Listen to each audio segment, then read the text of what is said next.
ವೀಕ್ಷಕರೇ, ಕಾಣ್ತಾ ಇದೆಯಲ್ಲ, ಭುಜ ತಟ್ಟೋದು ಏನು, ಮೀಸೆ ತಿರುವುದು ಏನು, ತೊಡೆ ತಟ್ಟಿ ಪಂಥಾಹ್ವಾನ ನೀಡೋದು ಏನು, ಕೊನೆಗೆ ನನ್ನ ಕೂದಲನ್ನು ಕಿತ್ತುಕೊಳ್ಳಲು ಸಾಧ್ಯವಿಲ್ಲ ಅಂತ ಎದುರಿಗೆ ನಿಂತಿರುವವರನ್ನು ಪ್ರಚೋದಿಸುತ್ತಿರುವುದೇನು? ಇವೆಲ್ಲ ಯಾವುದೋ ದಸರಾ ಕುಸ್ತಿ ಪಂದ್ಯಾವಳಿಯಲ್ಲಿ ನಡೆದ ದೃಶ್ಯಗಳಲ್ಲ. ಬದಲಿಗೆ ಚಿಕ್ಕಬಳ್ಳಾಪುರದ ಕನ್ನಡ ಭವನದಲ್ಲಿ ನಡೆದ ನಾಡಪ್ರಭು ಕೆಂಪೇಗೌಡರ ಜಯಂತಿಯ ವೇಳೆ ನಡೆದ ವಿಪರ್ಯಾಸಗಳು.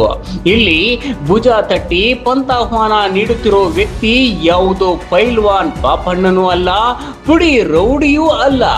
ಜಿಲ್ಲಾ ಕೇಂದ್ರ ಚಿಕ್ಕಬಳ್ಳಾಪುರವನ್ನು ಪ್ರತಿನಿಧಿಸುತ್ತಿರುವ ಶಾಸಕ ಎಂಬುದು ನಿಮಗೆಲ್ಲ ಗೊತ್ತಿರುವ ವಿಚಾರವೇ.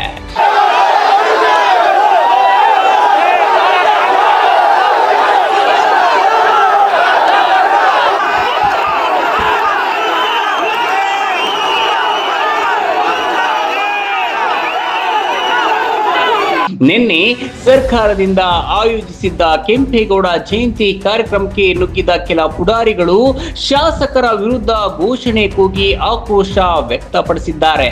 ಇದಕ್ಕೆ ಕಾರಣ ಏನೇ ಇರಲಿ, ಸರ್ಕಾರಿ ಕಾರ್ಯಕ್ರಮದಲ್ಲಿ ಇಂತಹ ಗದ್ದಲ ಎಬ್ಬಿಸೋದು ತಪ್ಪು. ಇದನ್ನು ತಡೆಯಬೇಕಾದವರು ಪೊಲೀಸರು. ಆದರೆ ಪುಂಡರನ್ನು ತಡೆಯುವಲ್ಲಿ ಪೊಲೀಸರು ವಿಫಲರಾದ ಪರಿಣಾಮ ಆಗಬಾರದ ಅನಾಹುತ ಆಗಿದೆ. ಅಲ್ಲಿಗೆ ಪುಡಾರಿಗಳ ವಿರುದ್ಧ ಕಾನೂನು ಕ್ರಮ ಜರುಗಿಸಬೇಕಾದ ಕೆಲಸ ಪೊಲೀಸರದು. ಆದರೆ ಪುಡಿ ರೌಡಿಯಂತೆ ಶಾಸಕರೊಬ್ಬರು ಹೀಗೆ ಆಕ್ರೋಶ ಭರಿತರಾಗಿದ್ದ ಯುವಕರ ಗುಂಪನ್ನ ಪ್ರಚೋದಿಸಿದ್ದು ತಪ್ಪಲ್ಲವೇ?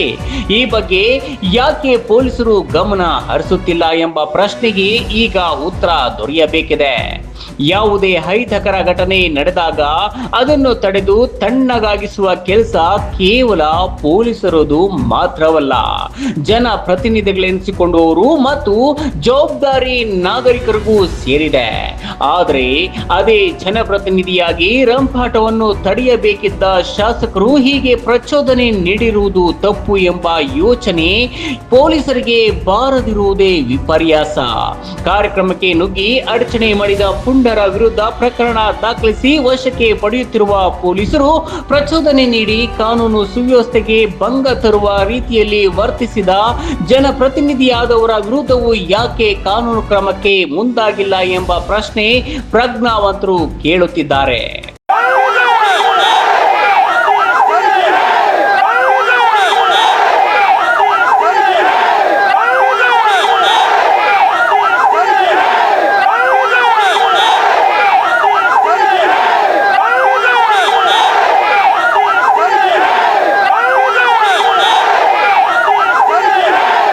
ಇನ್ನು ವಿಡಿಯೋದಲ್ಲಿನ ಘೋಷಣೆಗಳನ್ನ ಸ್ವಲ್ಪ ಕೇಳಿಸಿಕೊಳ್ಳಿ.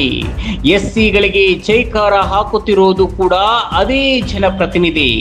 ಅಲ್ಲಿ ನಡೆಯುತ್ತಿರೋದು ನಾಡಪ್ರಭು ಬೆಂಗಳೂರು ನಿರ್ಮಾತೃ ಕೆಂಪೇಗೌಡರ ಜಯಂತಿ. ಅದು ಜಿಲ್ಲಾಡಳಿತದಿಂದ ನಡೆಯುತ್ತಿರುವ ಕಾರ್ಯಕ್ರಮ.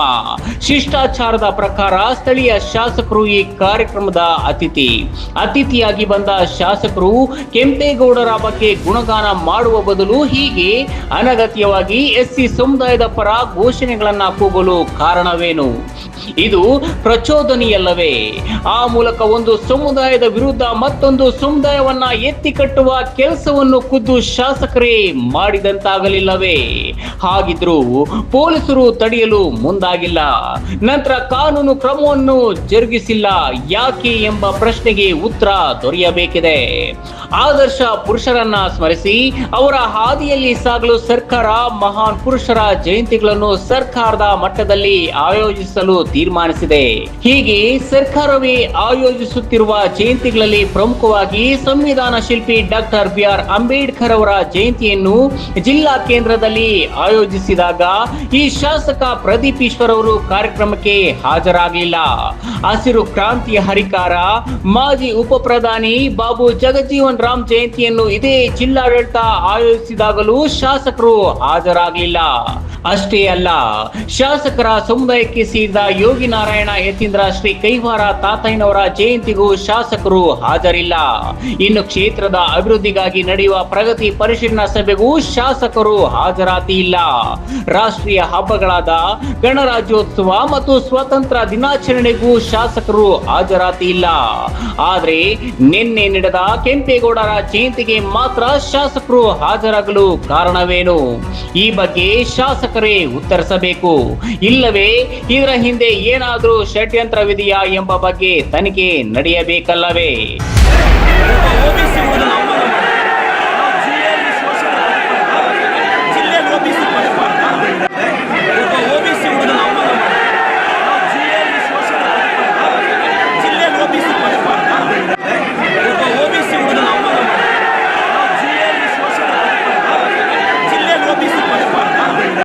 ಇನ್ನು ಪ್ರತಿ ಮಾತಿಗೊಮ್ಮೆ ಒಬಿಸಿ ಹುಡುಗ ಎಂದು ಹೇಳುವ ಶಾಸಕರು ಅವರು ಶಾಸಕರಾದ ಕಳೆದ 3 ವರ್ಷಗಳಲ್ಲಿ ಒಬಿಸಿ ಸಮುದಾಯಕ್ಕೆ ನೀಡಿದ ಕೊಡುಗೆಗಳೇನು ಎಂಬ ಬಗ್ಗೆ ಶಾಸಕರು ಹೇಳಬೇಕಲ್ಲವೇ? ಎಸ್ಸಿ ಸಮುದಾಯದ ಬಗ್ಗೆ ಜಯಕಾರಗಳನ್ನು ಕೂಗಿದ ಅದೇ ಶಾಸಕರು ಎಸ್ಸಿ ಸಮುದಾಯಕ್ಕೆ ಕಳೆದ 3 ವರ್ಷಗಳಲ್ಲಿ ಮಾಡಿದ ಅಭಿವೃದ್ಧಿಯ ಬಗ್ಗೆ ಹೇಳಬೇಕಲ್ಲವೇ? ಇದೆಲ್ಲ ಒಂದು ಕಡೆಯಾದ್ರೆ ಖುದ್ದು ಶಾಸಕರ ಸಮುದಾಯದ ಬಲ್ಜ ಅಭಿವೃದ್ಧಿ ನಿಗಮಕ್ಕೆ ಅನುದಾನ ತರುವುದಿರಲಿ, ನೀಡುವಂತೆ ಸರ್ಕಾರದ ಮುಂದೆ ಕೇಳಿದ ನಿದರ್ಶನಗಳಿವೆಯಾ?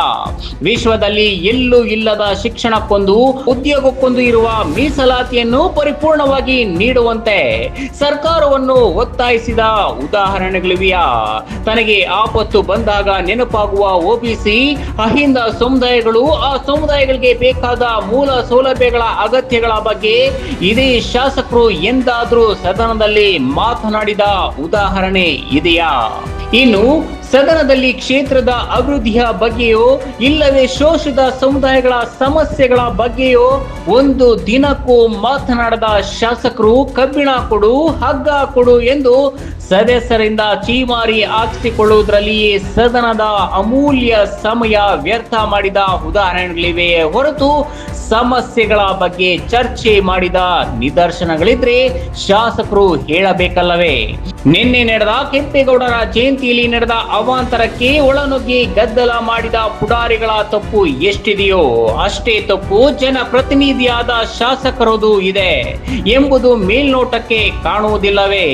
ಅಂಬೇಡ್ಕರ್ ಭಾವಚಿತ್ರ ಹಿಡಿದು ಮತ ಕೇಳಿದ ಶಾಸಕರು ಅದೇ ಅಂಬೇಡ್ಕರ್ ಜಯಂತಿಗೆ ಬಾರದೆ ವಿವಾದ ಆಗಲಿದೆ ಎಂಬ ಅರಿವಿದ್ರೂ ಕೆಂಪೇಗೌಡರ ಜಯಂತಿಗೆ ಬರಲು ಕಾರಣವೇನು ಎಂಬ ಬಗ್ಗೆಯೂ ತನಿಖೆಯಾಗಬೇಕಲ್ಲವೇ?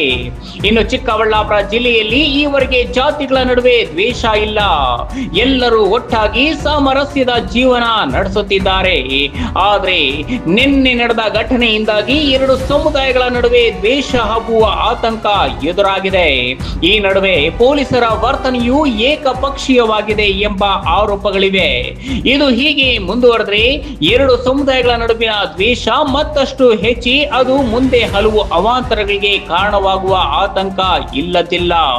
ಹಾಗಾಗಿ ಪ್ರಚೋದನೆ ನೀಡಿದವರ ವಿರುದ್ಧವೂ ಕ್ರಮ ಜರುಗಿಸಲು ಪೊಲೀಸರು ಮುಂದಾಗಬೇಕಿದೆ. ರಾಜಕೀಯ ಕೆಸರೆರಚಾಟ ಏನೇ ಇದ್ರೂ ಆದರ್ಶ ಪುರುಷನ ಜಯಂತಿಯನ್ನು ಅಧ್ವಾನ ಮಾಡಿದವರು ಯಾರೇ ಇದ್ರೂ ಅದು ಅಪರಾಧವೇ. ಆದರೆ ಕಾನೂನು ಎಲ್ಲರಿಗೂ ಒಂದೇ ಎಂಬುದನ್ನು ಅರಿಯಬೇಕಿದೆ. ಅಧಿಕಾರ ಇದ್ದ ಮಾತ್ರಕ್ಕೆ ಕಾನೂನು ತಿರುಚಲು ಸಾಧ್ಯವಿಲ್ಲ. ಹಾಗಾಗಿ ಕಾರ್ಯಕ್ರಮಕ್ಕೆ ನುಗ್ಗಿ ಗದ್ದಲ ಎಬ್ಬಿಸಿದ ಪುಡಾರಿಗಳ ವಿರುದ್ಧ ನಡೆಯುತ್ತಿರುವ ಕಾನೂನು ಕ್ರಮ, ಪ್ರಚೋದನೆ ನೀಡಿ ಅನಗತ್ಯ ಘೋಷಣೆಗಳನ್ನು ಕೂಗಿ ಕಾನೂನು ಸುವ್ಯವಸ್ಥೆಗೆ ಭಂಗ ತರಲು ಯತ್ನಿಸಿದವರ ವಿರುದ್ಧವೂ ಪೊಲೀಸರು ಜರುಗಿಸಲಿದ್ದಾರಾ, ಇಲ್ಲವೇ ಏಕಪಕ್ಷೀಯ ನಿರ್ಧಾರಗಳ ಮೂಲಕ ಮುಂದುವರಿಯಲಿದ್ದಾರಾ ಎಂಬುದನ್ನು ಕಾದು ನೋಡಬೇಕಿದೆ.